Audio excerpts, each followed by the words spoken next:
Well, hello, gang. You know you're in for a treat when you hear that tune because it's time for another episode of the Rec Poker Podcast. I hope you're bearing with me and having a great time because people who know will know that this is my first week without John Somsky or Chris Jones. So I am trying to host and produce the podcast at the same time for the first time. And like every week, I have no idea what I'm doing. So if you're here in the YouTube chat, please let me know if you can hear me and if the music is coming through. And otherwise, we're just going to have a great time. I always have a great time because I've got the best job in the world. My name's Jim Reid. I'm Bluff Sterini in the home game, or Rec Poker Jim if you want to find me on Twitter. And if you want to find out more about me and the rest of the wrecking crew, you can go to rec.poker/crew, where you can learn about folks like Kim Kilroy. Kim, why don't you introduce yourself to Rec Poker Nation? I'm Kim. I'm Fergie 56 in the home game, and I'm Pet Bet or Pet Bet 33 everywhere else. Nice. And as you know, our Wrecking Crew members are a really crucial part of what we do here at Rec Poker. They're that core team of folks that contribute their time every month to our learning sessions, our study groups. And we also have to thank our sponsors, of course, the Running Aces Hotel, Racetrack, and Casino, and Mark Brashan over at Website Amp. And we've got another Wrecking Crew member in the room tonight, the one and only Rab Man. Rob, why don't you tell folks where they can get a hold of you? He's still getting the stuff together there, but he's Bradman 50 pretty much everywhere. And the only other person I want to thank, I want to shout out one of our premium members like I do every week. This one's going out to Michael Babker. Michael's been a member for a long time. And I just want you to know, Michael, your support is so appreciated. Your $15 a month makes a big difference for all of us here. And it helps us to do what we're doing here at Rec Poker. Which is just sort of spreading our love of poker with recreational serious amateurs around the world. So that's enough about recreational serious amateurs. We get to talk to my new best buddy. We made it official this summer. It's the one and only Norman Chad. Norman Chad, thank you for joining us on the Rec Poker Podcast. Yeah, it's a real pleasure. If you don't know who Norman Chad is, then I don't think we can help you. Just turn this off, go do something else with your life. You've obviously been making some terrible mistakes because Norman Chad is a phenomenal character. He's a big part of the poker scene. And well, here, Norman, I don't want to tell people about it. This is something I ask all our guests. You've been in the scene for a long time. You've been a player, a commentator, a smart ass. When people ask you for your role in the poker world, like how do you describe your own place in this world of poker? Well, I'm a late comer to the poker world. I was over 40 before I really got involved with it. I'd never even been to a tournament, to the World Series before I started doing for ESPN in 03. So that's 19 years ago. And so I don't even play No Limit Hold'em. I just commentate on the World Series of Poker main event. Unfortunately, it's No Limit Hold'em, which I don't play. But I've made up for that tragic flaw by simply commenting on the players' clothes and their haircuts. Smart. Add a little color. I like that. And I've heard with many of your interviews over the years, and you're a great example of someone who just kind of made their way into the industry. I remember one quote you were saying that they didn't. Was it Lon who had said, "Oh yeah, he's the guy that plays the poker tournaments," and you're like, "Oh yeah, I totally play the poker tournaments. I can talk about that." And you've leveraged that into this phenomenal spot. You obviously do you understand No Limit Hold'em, but your heart is in mixed games. Well, the first few years I had people, sometimes they wanted me to analyze stuff, which I didn't want to. And then when I'd analyze stuff, I had players coming up to me the next year saying, "You have no idea what you're talking about." I go, fair point. Right. So, yeah, I don't know how well I understand No Limit Hold'em. I've been exposed to a lot of it, obviously, over the last 20 years. But yeah, I play everything else. And I'm actually average to above average in everything else. And absolutely the worst you could be in No Limit Hold'em. Nice. Well, this is a year where we're trying to take mixed games more seriously here at Rec Poker, make it more of an emphasis. I think a lot of people agree that that's kind of the future of poker, even if mainstream tournament poker is kind of tied to No Limit Hold'em just because of the mechanics of the game. I think mixed games are going to be something that people see more and more of. And every time you walk into a casino and you see people playing mixed games at the table, it looks like they're having a lot more fun than the people at the no limit hold'em tables. Are mixed games more fun? Do you think so? That's been actually one of my primary selling points to my no limit hold'em friends, that we do have more fun. The low limit crowd, which tends to be younger, is the guys who come in with the hoodies and the shades and the headphones. We all talk to each other. We drink at the table. We even eat outside of the table. But yeah, it's much more fun. I just always claim, why would you want to tie yourself just to one discipline? In a particular day, you might feel like playing something else. Plus, I like switching games as often as possible. So I like playing 5 or 10 different games. I just don't want to look at 2 cards all night long and have to fold 80% of them. And that's what I'm telling rec players in particular, because you want to play hands. So you should prefer playing PLO to no limit. You're gonna see more flops. You should prefer playing mixed games. You're gonna see more hands. We're there to play hands. We're not there to fold 80% of the time. So yeah, mixed game players are having more fun, and we do get most of the ladies. It's amazing. It's not to play the game, but when we come out and people are just crowding around, oh, you're a mixed game player. You're a mixed game player. Hi, Lola. Hi, Tina. They really get excited with us when we walk out of the casino because we're mixed game beasts. I mean, it makes a lot of sense. It makes a lot of sense. I think I know you're constantly just carrying a little baseball bat with you to keep them away at all times under the best and worst of circumstances. But having some mixed game fun, people like to see people laughing and having a good time. That doesn't surprise me at all. I'll tell our folks in the YouTube chat, and of course, Rob and Kim, if you have any questions, feel free to just unmute. If you're in the YouTube chat, please add your questions into the chat box there, and I'll make sure we ask them of the one and only Norman Chad. One question I had was, so do you have a favorite mixed game? Well, the mixed game I play most often is in Los Angeles. The 2 games that are played are Omaha 8 or better and Stud 8 or better. So those are the 2 games I've been playing the longest. But over the years, particularly during the pandemic, when I joined an online mixed game with 22 games, I've become a fan of just about everything. So there were games when I started the 22 games, at least 10 of them I had not played. Like the whole Badoogie series, Badoogie, Badusi, Badesi, Buddy, and then Dramaha, Dramadoogie, Deuce of 7, Dramaha, Dramaza 0, Dramaha 49. I have dreams about them now. You're supposed to have wet dreams, but I have dreams about really good Dramaha boards. So I learned all these mixed games, and they are so much more fun. And I've never read a word strategy wise on any of them. And you just get better by playing good players. And of course, if you studied it, you become better. But I just play recreationally, and I love playing all these games.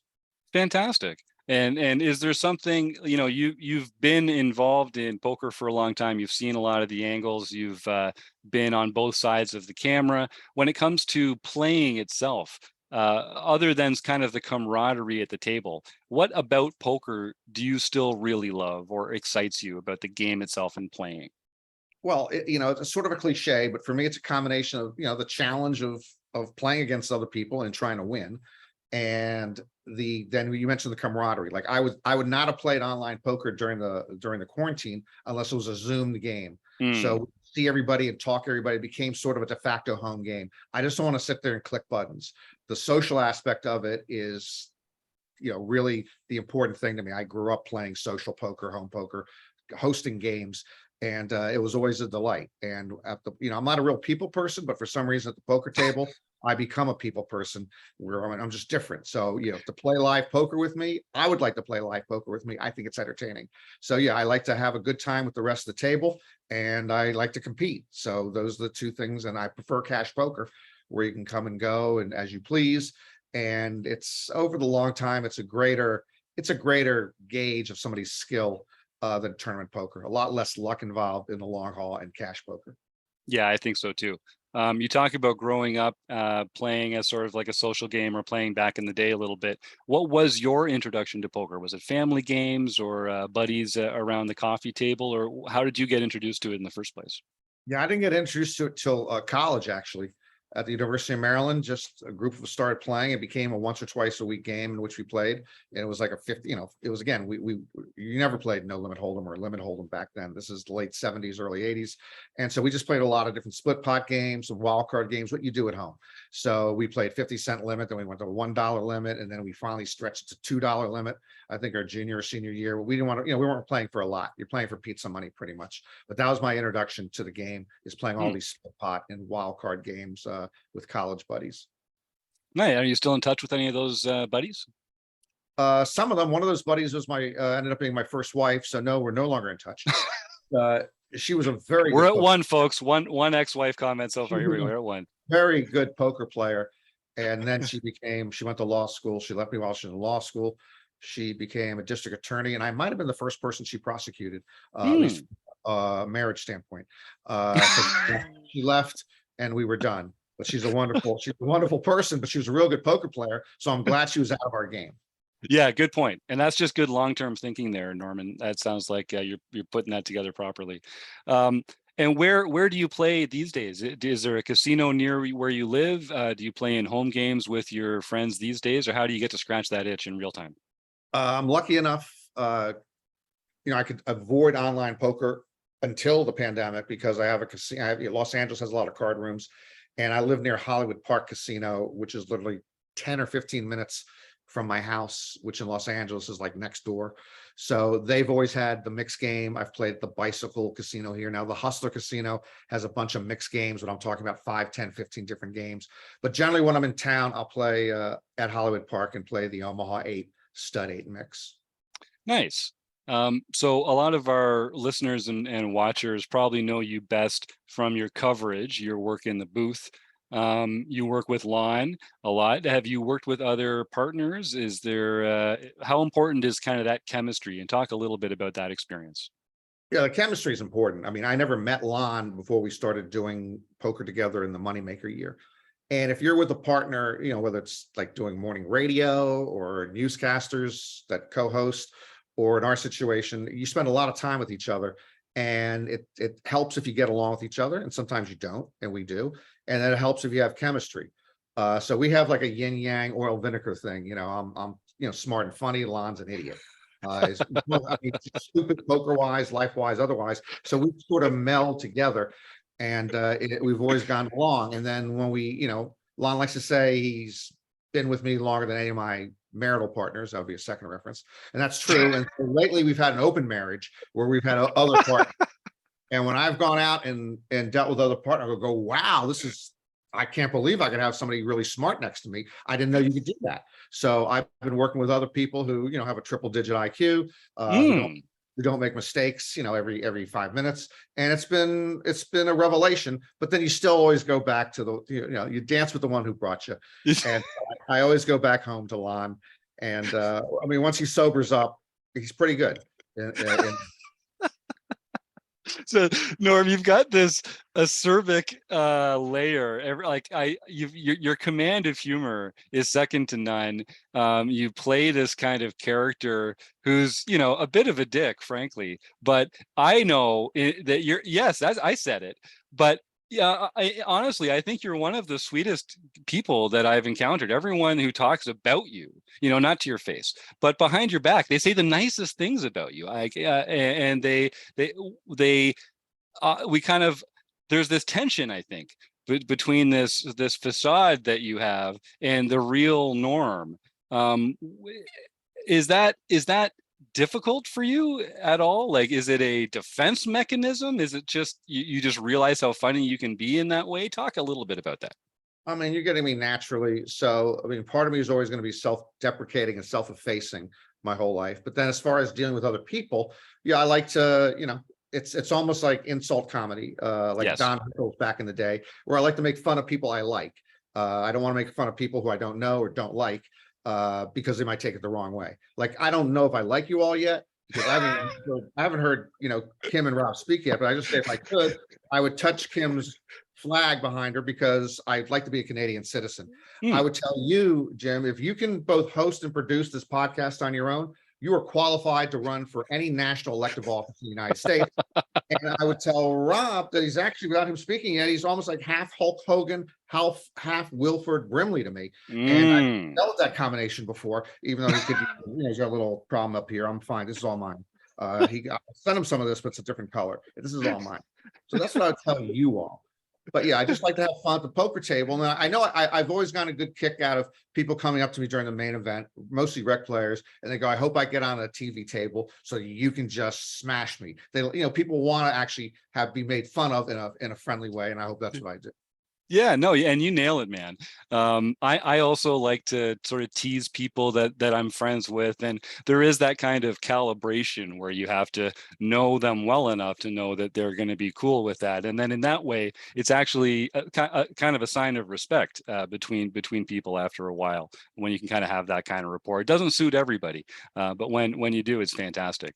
I see you on Twitter in particular, and you're kind of giving people the gears and putting yourself down quite a bit. But I got the chance to meet you in person this summer, and you told me that you must be softening up a little bit because you actually included me in one of your sleeper picks to win the World Series of Poker main event, and I can only assume that's because some sap out there told you a good story. How do you how do you choose that, and why'd you soften up so much this year? First of all, I have softened up, and I choose a lot of people based on the tweets they send me that describing themselves. Choosing you was maybe the worst mistake since I think Napoleon tried to wage a two-front war.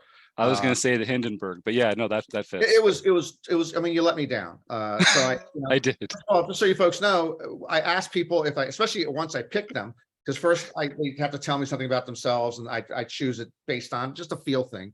And then after I pick someone like Jim, I asked him, give us a little more information. So Jim essentially gave me his memoirs. He's one of the people who gave me something like, if the main event lasted 35 days, I couldn't use all this material, but it's great material if he continues to play on. How long did you last? You lasted a couple levels, right? You were lasted 2 years. Yeah, I'm a little on the plus side of that, but not by much. Yeah, but yeah, so he was gone before I could so more than mention his name. So that's just always disappoints me, because I got printouts from here. You can't believe it. I mean, he once slept with the Dalai Lama, which is remarkable information, but I can't get that in if he gets knocked out that early. It's true. It's so funny. I was actually so excited at the prospect that I was just like, I just got to put down everything that he could ever find interesting. I remember I was lying in my bed at the Flamingo Hotel, thumbing it on Twitter DMs, trying to put this, like, what are some interesting things about me that Norman Chad might want to share with the world? And yeah, I think I did kind of ramble on there quite a bit. I'm just gonna have to come back next year, and maybe we can get into your day 3 and day 4 and day 5 level stuff, because it was a nice touch for days 1 and 2. I'll say that. Well, yeah, so even though you wouldn't be a sleeper pick back-to-back years, if you go further, I have the information on you, and I'd be rooting for you, even though you screwed up my sleeper. My sleeper, I keep percentages of my sleeper picks where they go, and my starburst recipients. And people like you just kill my sleeper pick thing, because it's always gonna be somebody who's not a professional, who's a big name. It's somebody you have a feel for, okay, who actually might be able to play the game with. I came and visited him at his table. One, he's got a mask on, so this is the first time I'm seeing him for real. Second of all, he's got a rank of hands thing in front of him. I go, this is he's sitting here trying to figure out if a straight beats a flush, a flush beats a straight, and it's just too late. It's just too late. So you were already locked in. You were locked in at that photo with him and moved on.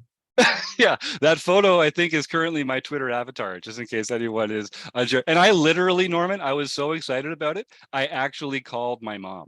I called my mom and said, "Mom, you're not going to believe it, Norman Chad." And how it was very cool this year, because you had it down to 12, and you referred to it as your dirty dozen, and I was just like, "Oh my God, I'm part of a dirty dozen." I have always wanted to be part of a dirty dozen in some way. And that really put the cherry on top of the entire summer. But it's funny, because I want to tweet at Norm and be like this genuinely thankful, grateful guy, but it feels kind of wrong to not be just like making fun of him or giving him a hard time or something like that. And I'll be honest with you, I really struggled with that. If you look back at my tweets, I actually sound like just a gentle sap. Because that's you don't need to do that, as you should know by now. I prefer the other way. Yes. Sometimes I pretend like someone's insulting me and I get mad, but it's just a pretend thing. I love if someone else can give as good as they get, or whatever the expression is. Yeah. That's no, I can tell.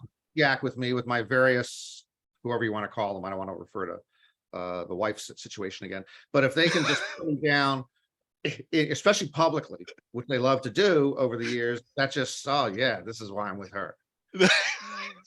I did sense that my genuine flattery was making you uncomfortable.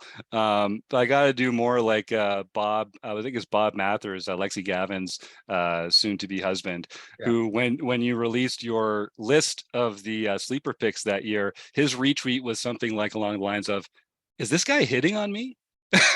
Which that's Yeah. a better way to get to That Norm's, is a better way Norm's to heart. go. And actually, Bob was onto something. He's a very attractive man. And, you know, as I told him, if I was 10 years younger and not currently in a relationship, he might be my guy. But There you he's go. he's a terrific guy and a terrific poker player, actually. Yeah. Also.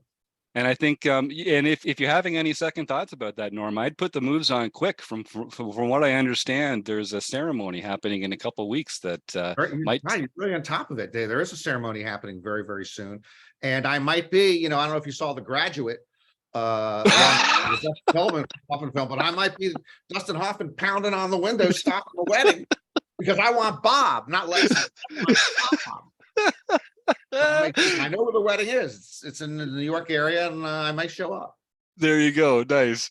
Well, that'll be a fun one. They're such a great couple, and they have a lot of fun too. So it doesn't surprise me. I'm kind of, if I were you, I'd be a little annoyed and insulted if you didn't have an actual engraved invitation to that. Like, do you feel like that's an oversight, or what do you think is responsible for that? Oversight, but I'm quite dismayed. I actually offered to Bob, who I know a lot better than Lexi, that I would if not officiate the wedding, I could provide entertainment at no charge. I'd come and do, you know, I give them like what we say in the stand-up comedy world, like a tight 5 or a tight 10, where I come in there, I give 5 of my best minutes or 10 of my best minutes comped for them, and I didn't hear back. Wow, that's so strange. I know who barely know Bob have been invited to this wedding, and I'm going to be 2,500 miles away unless I take a proactive move on it. Yeah. Well, it sounds like no, never mind. We'll get to that one a little later on. So mixing with people, obviously the social part of the game, you're natural in that role. You have a lot of fun with that. I don't think that's a surprise. What are the parts of it that kind of feel like a drag? I want an honest answer here, Norm. When you're out there getting ready, is it the prep? Is it post-production? Is it just another day in the booth with Lon? Oh my God. What is it that sort of feels a bit more like a chore than it used to?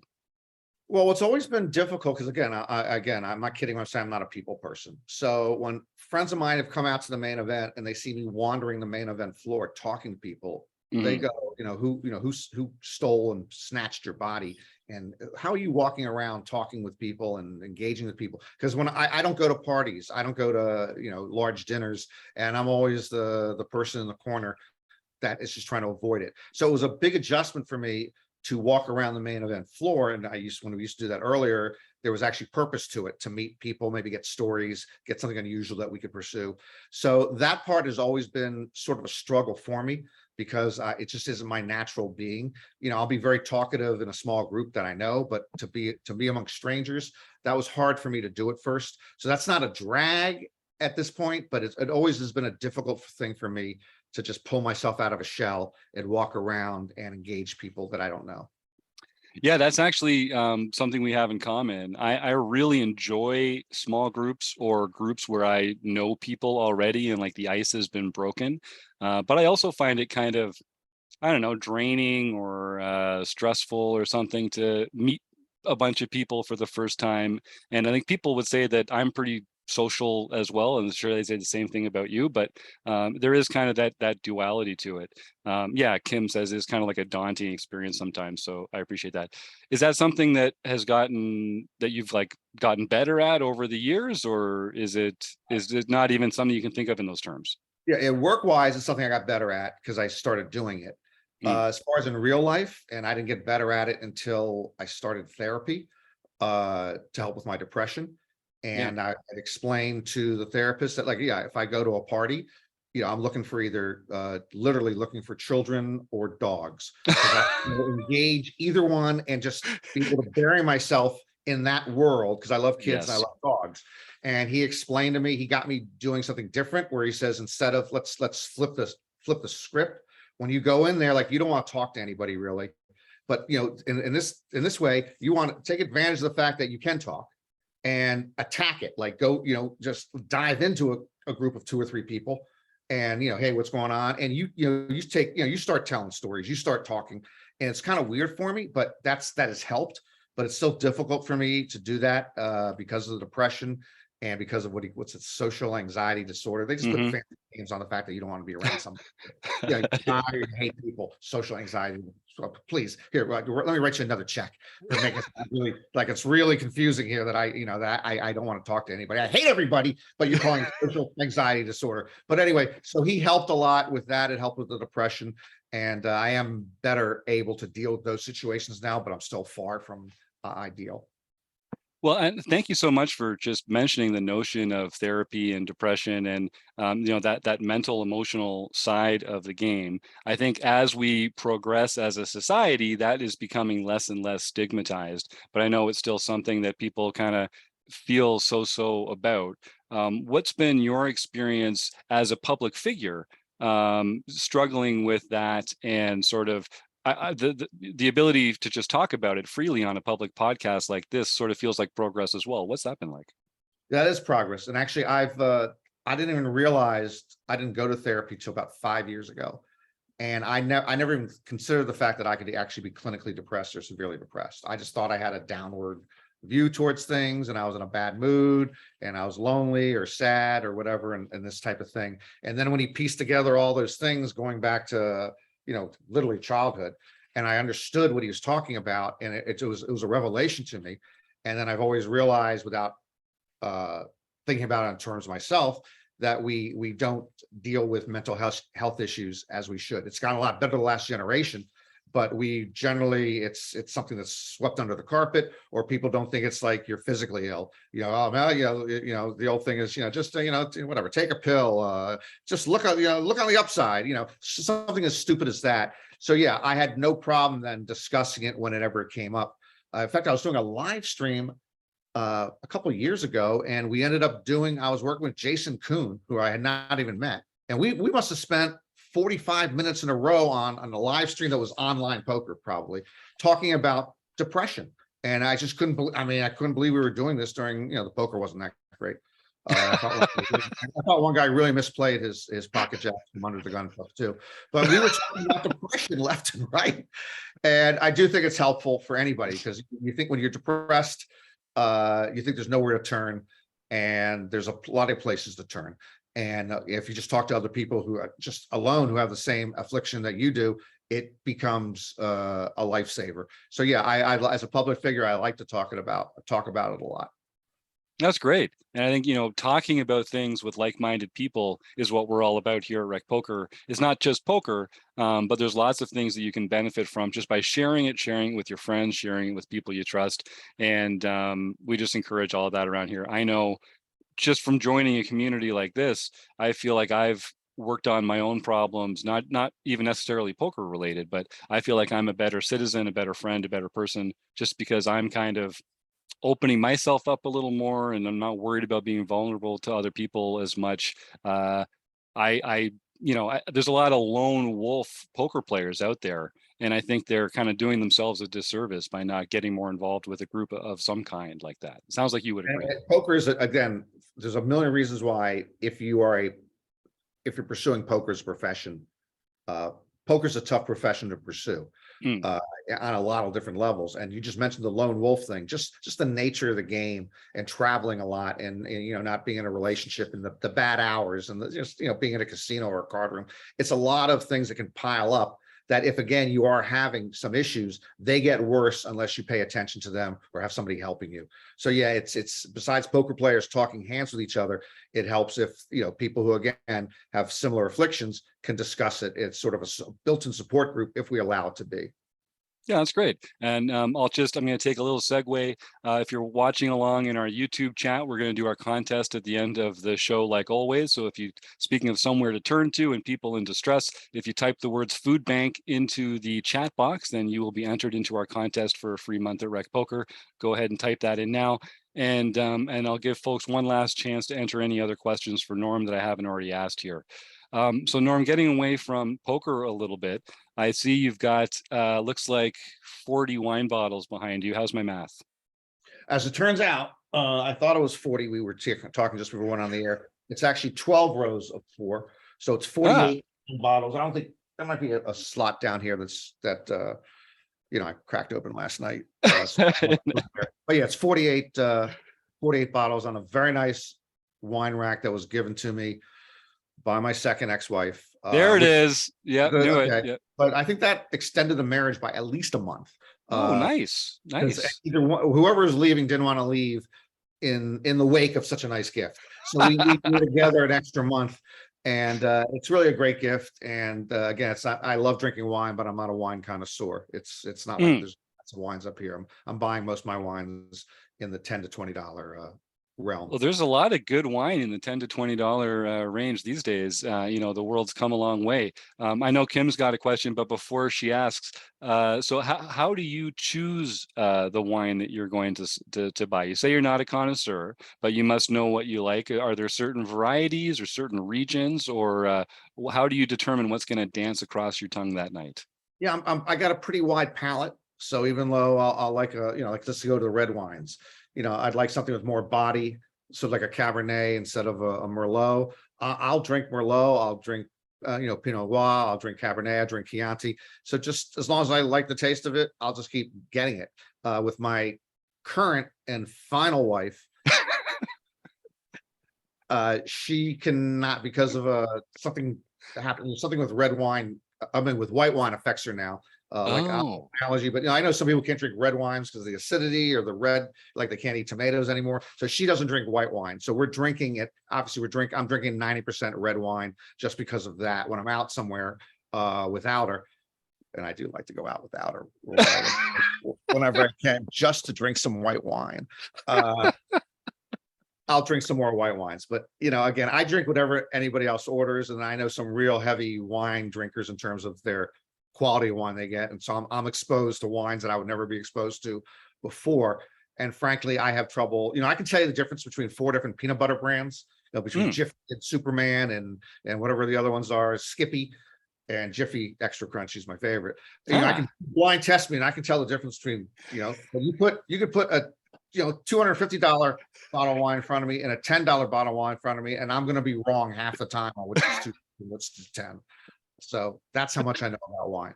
There you go. And how much you know about peanut butter. So, you got to know your strengths.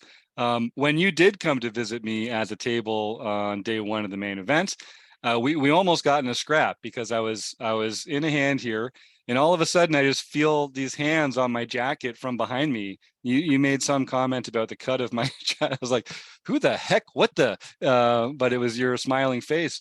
And not only did you leave me with a fond memory and a photograph, but you left a couple of these starbursts behind with 2 of the other players at the table.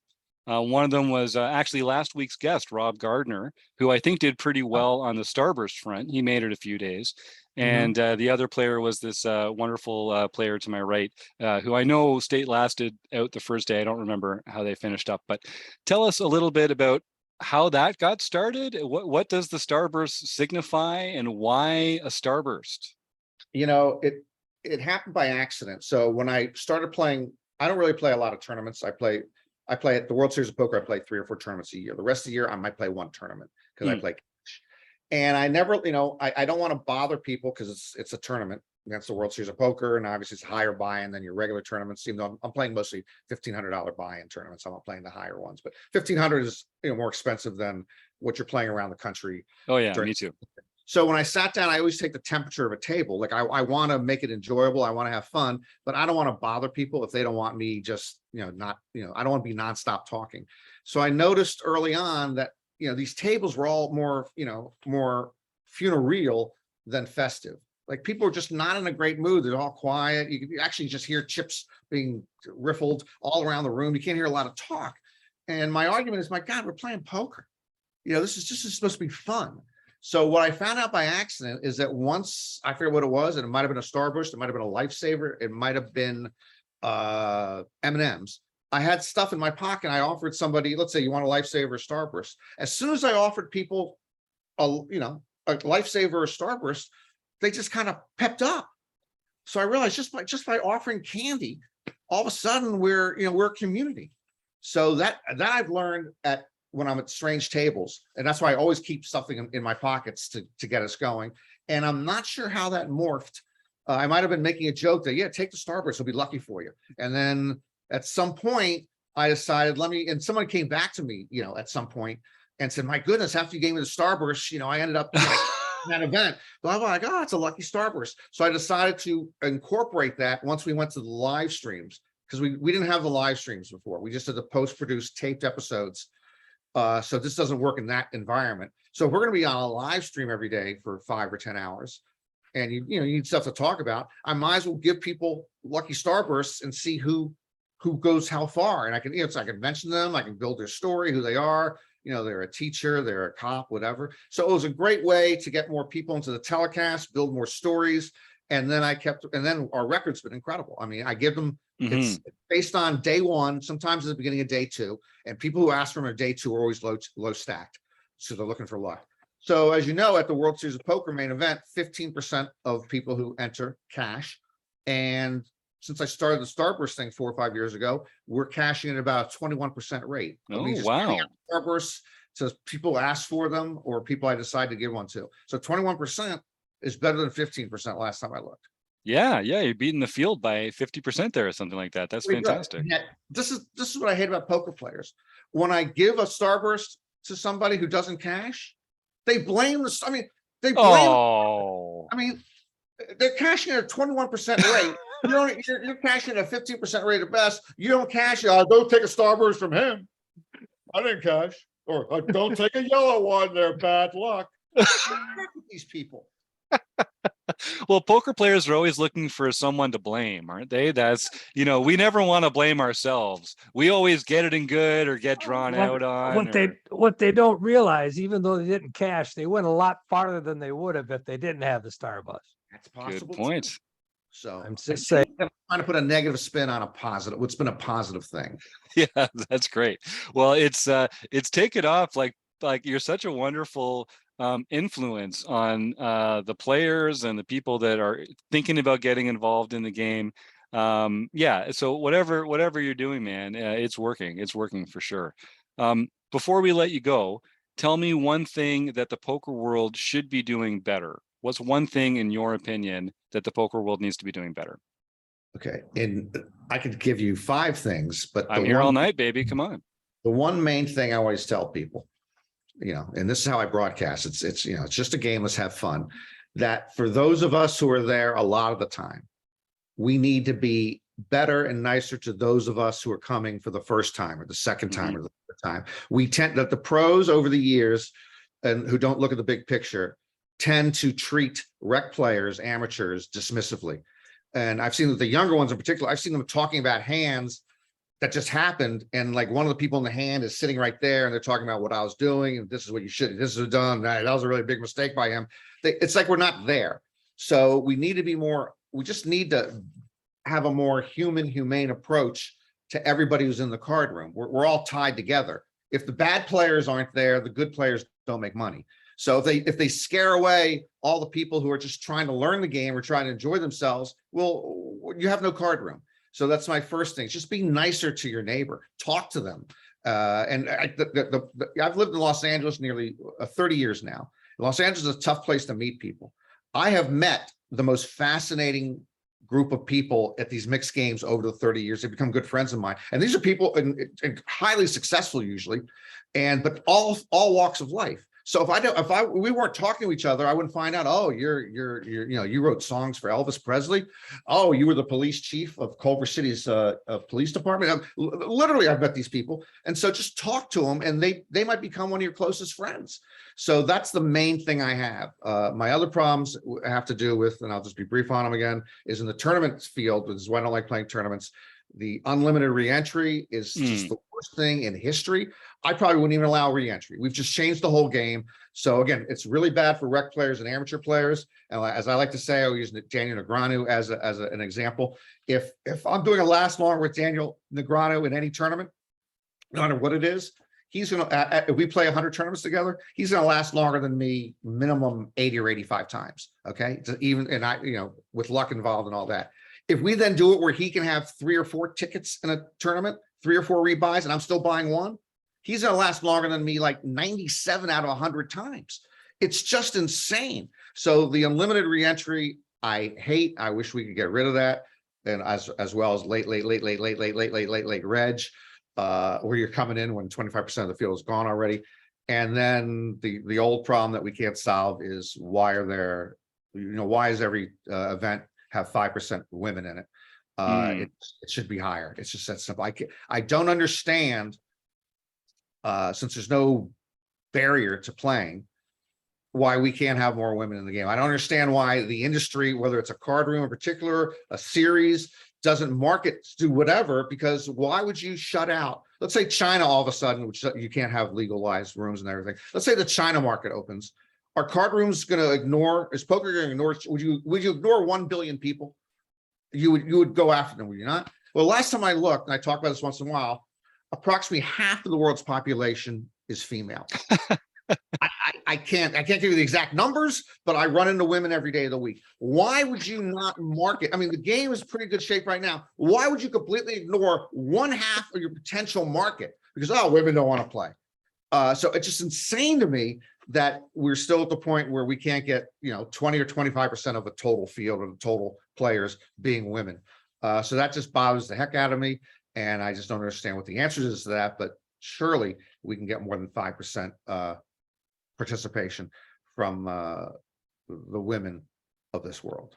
Well, those are great answers. I was really worried you were going to say there's too many poker podcasts where the host is also the producer and they can't get any of the audio cue stuff sorted out. No, I wouldn't say that, Jim, but there are too many poker podcasts. Yeah. Period. Okay. Yep. And most of them, like, you just got into it, by the way, to your credit. I turn on a podcast once in a while looking for information. I'll see they're going to have somebody as a guest. They're going to talk about this. And the first 5 minutes, if there's 2 of them, it's like inside baseball. Hey, would you you raked your lawn? That's pretty good. It's part of the season. You're going to rake.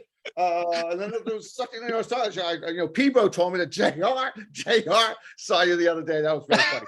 They have no respect for your time. So it goes on for an hour and a half. Just, I'm old school. Give me what you got in 30 or 45 minutes, but just don't be yanking somebody's chain for the first few minutes. So people, they have no background. Like I tell the poker players, they keep walking into the booth and they start talking, well, you just put a mic in front of them and start analyzing hands. Well, if that's all it's to broadcasting, then I don't know what to tell you. But if you walk into how did they become good at poker? They became good at poker by studying the game, maybe reading training manuals, talking to other poker players, going over stuff again and again. So what makes them think they could go into another industry? And it's a pretty easy industry. I'm not talking about like having a law degree or a medical degree, but what makes you think you just sit down and you start talking and then you're doing a good job at that? I mean, you're the fish in the broadcast booth. You have no idea what you're doing. So I tell them that all the time because they tell me that they tell me they're better than me. I go, if you're better than me, but no, really, I should not even wake up in the morning. I should sleep in till about 2:30 and then watch Dr. Oz or Dr. Phil or whatever one of those pretenders telling you to take 2 pills and call me in the morning. Yeah, too many poker podcasts from people who've never spoken before.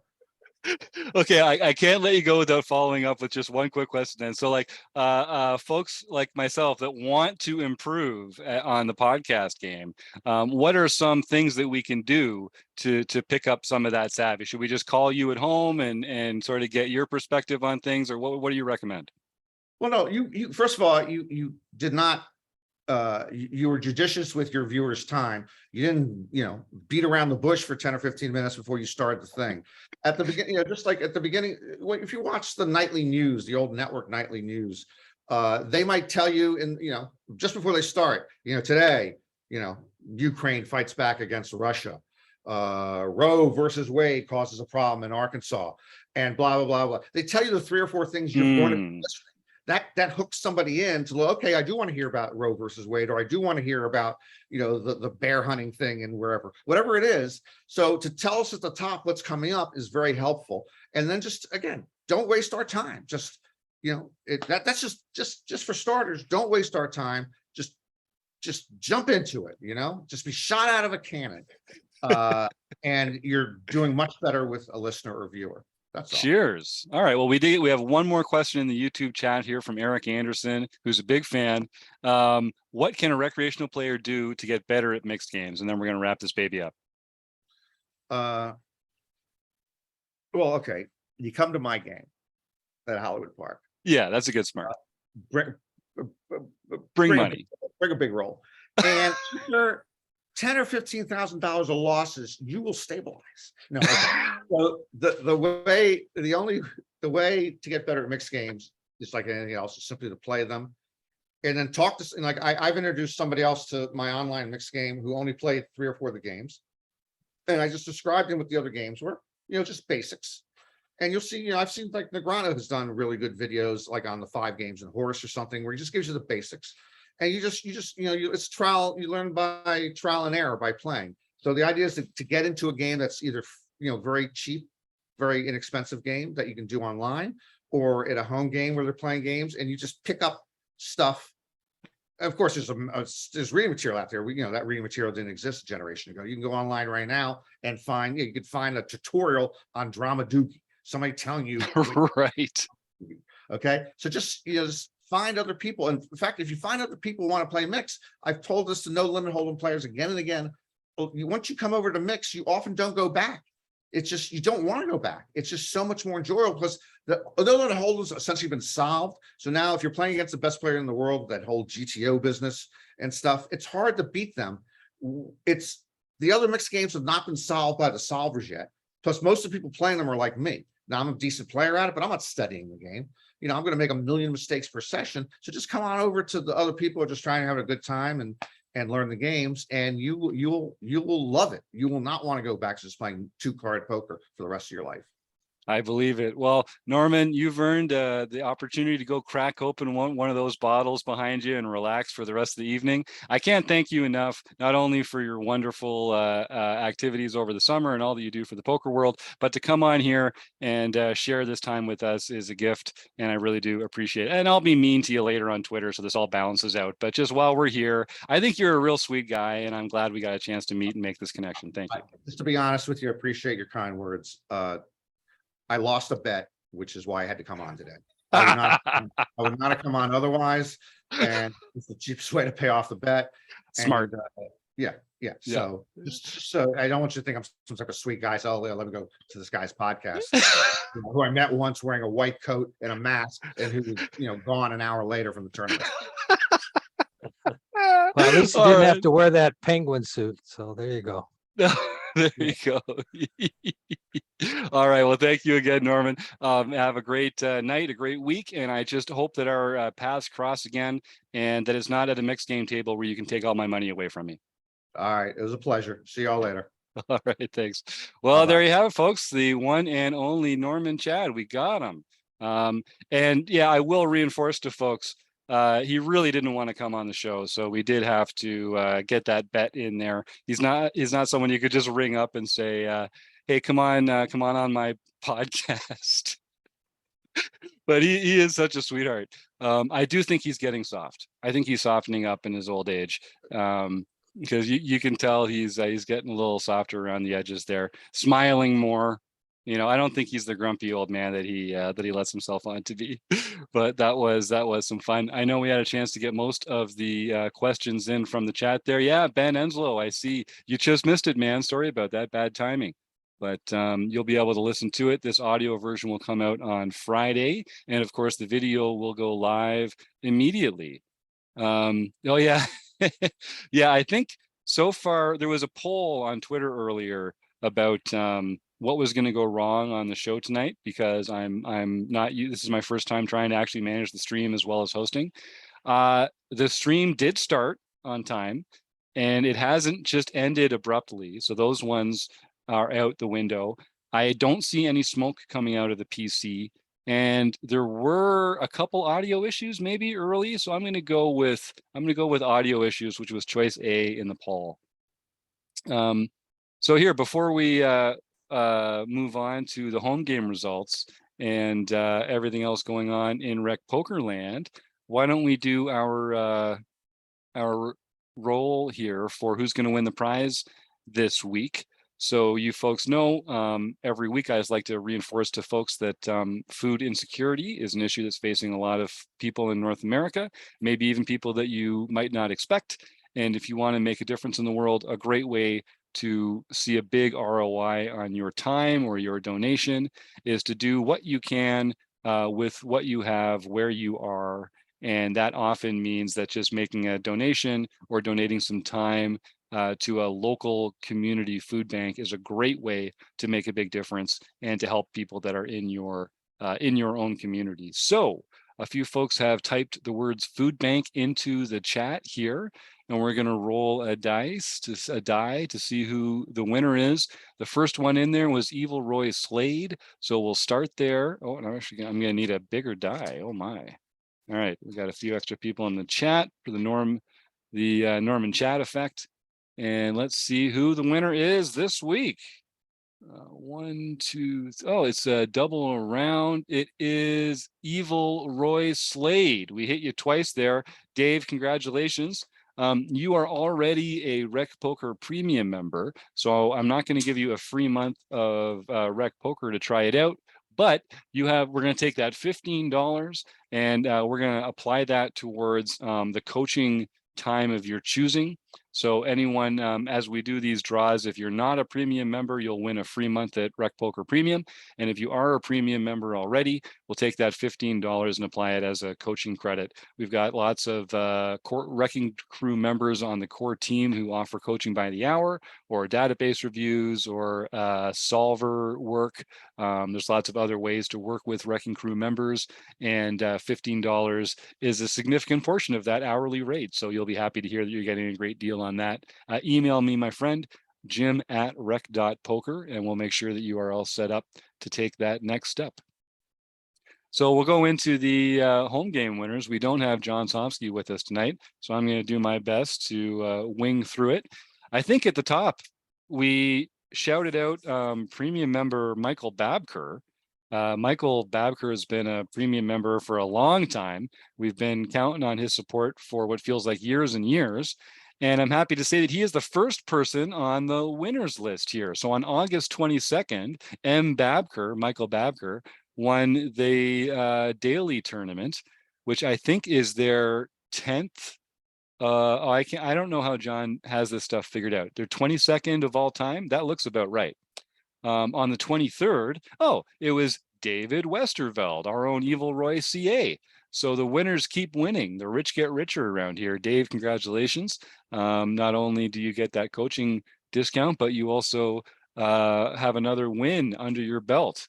On the next day, August 24th, Michael Babker is back. I can't believe it. So I chose the right episode to shout him out at the top of the show. Congratulations, Michael. That's 2 in a week. Congratulations. That's fantastic. On the 25th, Rick the Good Dog. And Rick has not made his name public in the Rec Poker profile fields.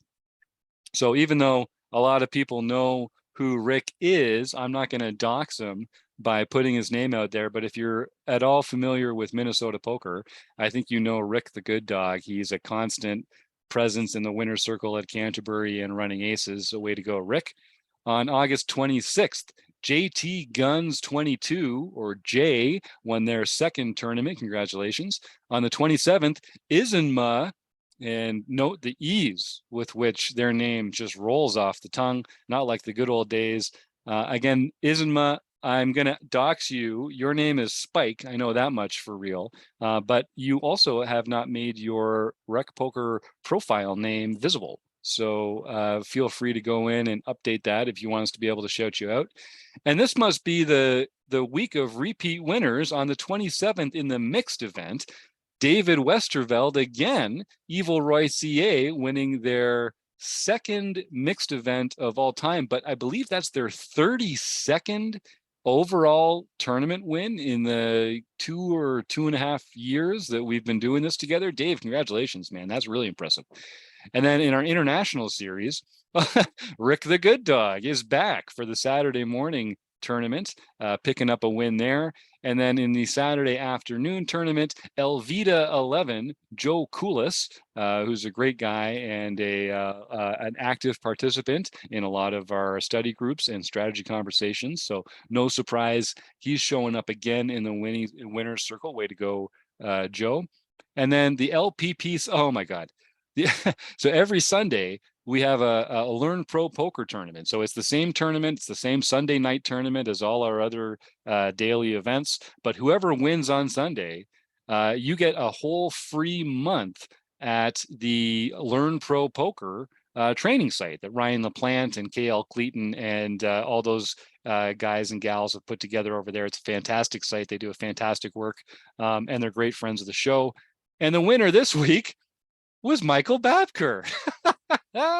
So Michael, I swear to God, I had not read all these winners at the time that I picked you to shout out at the top of the show, but I must have just had a feeling, because that's 3 victories in the week.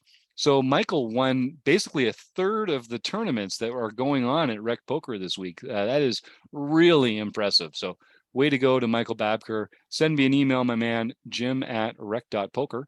And we'll make sure that you get your free month at Learn Pro Poker. You're going to enjoy that. No doubt about it. Rob, what's happening in the book study? We're really enjoying Endgame Poker Theory, the ICM book by Dario Carney and Barry Carter. What are we working on these days?